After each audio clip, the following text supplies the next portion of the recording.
Soup from a Nail, a Swedish folk tale. One evening, a woman was sitting alone in her house when she heard a knock at the front door. She opened the door, and there stood a ragged old beggar man. "Where do you come from?" the woman asked coldly. "And what do you want from me?" "Madame," he said, "I have come from south of the sun and east of the moon. I have been just about everywhere in the wide world, and now I am on my way home. Could you please be so kind as to give me a bite of something to eat?" "How can I possibly give you anything when I haven't even any food for myself?" scoffed the woman. "Why, you poor creature," said the ragged old beggar man, stepping gingerly into the house and closing the door behind him, "I shall have to invite you to share my supper." He pulled from his pocket an iron nail, a long iron nail. "I have used this many a time on my travels," he told her, "but there should still be some magic left in it." "What? A magic nail?" asked the woman. "Yes, indeed, for making soup. Would you be so kind as to fetch me a large kettle of water?"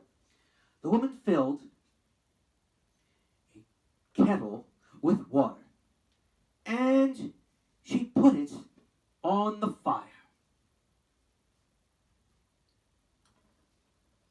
Then, with a very serious expression, the ragged old beggar man turned the nail around 3 times in his hand.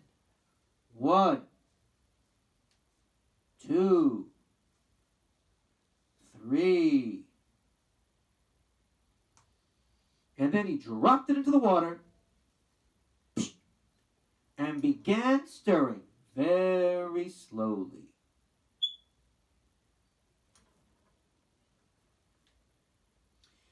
"It could be quite weak," he muttered, and he shook his head sadly. "I've been using it so much lately. Yes, an onion would certainly help, but we have no onion, so we shall just have to do without." The woman suddenly remembered that she had an onion tucked away. An instant later, it was in the pot. The ragged old beggar man continued stirring.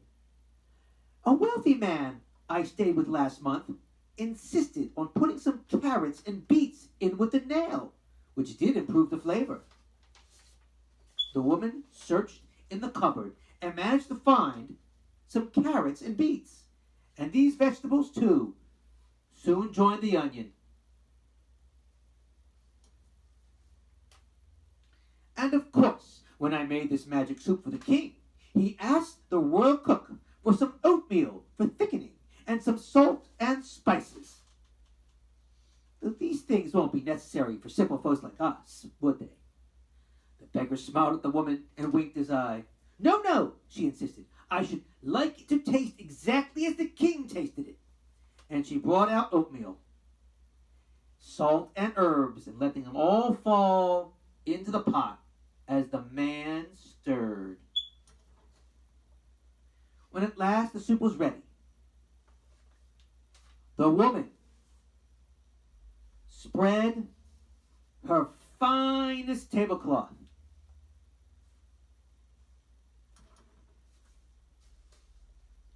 on the table and brought out a bottle of wine. She tasted the soup. Delicious! "Soup from a nail," she declared. "Whoever would have believed it?" The end.